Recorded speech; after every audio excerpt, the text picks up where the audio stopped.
Thank you, Ms. Lynn. And before I introduce our questions, I have been given the privilege of being able to say my opinion on natures and green spaces in the park.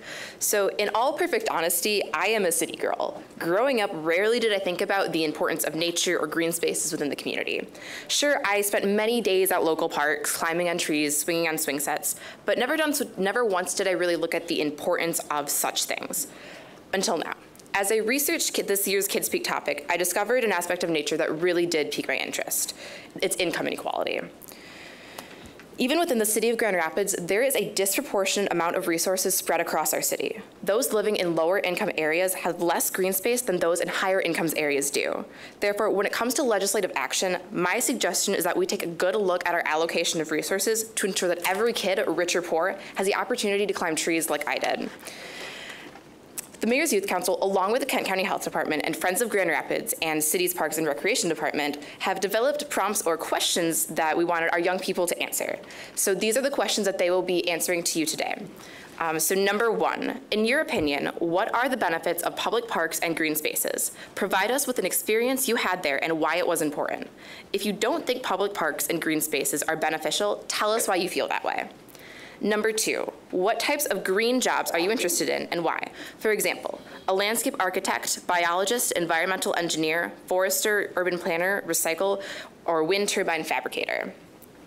Just examples.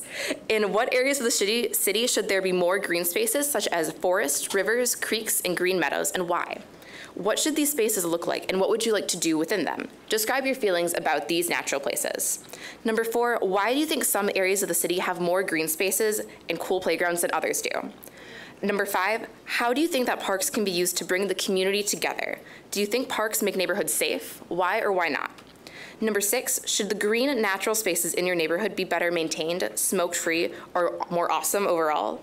What would you suggest for improvements? How would this make a difference in your life? Number seven, what are your favorite parts of nature and how should they become a part of our city? If you're not a fan of nature, what needs to happen to change your mind? And finally, number eight, what would happen if there were no parks, green spaces, or playgrounds in your neighborhood? How would the city look if there were no trees, flowers, or wildlife, and how would this impact you? So those are our questions, and now Antonio will give you a little bit about statistics of green spaces in our own city.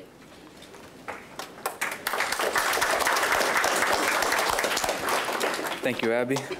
According to the U.S. Census American Community Survey, children under 18 make up 25% of the population in Grand Rapids, over which over 63% are persons of color. However, as you might have heard, many low-income and minority neighborhoods are underserved in terms of green space, with 37% of children living in poverty. Many do not have the means or opportunity to fully benefit from the area's beautiful trails, parkland, and waterways. One of Mayor Bliss's first priorities as mayor is the enrichment and education of children in nature so that we can be the next generation of environmental leaders. So without further ado, let's get started.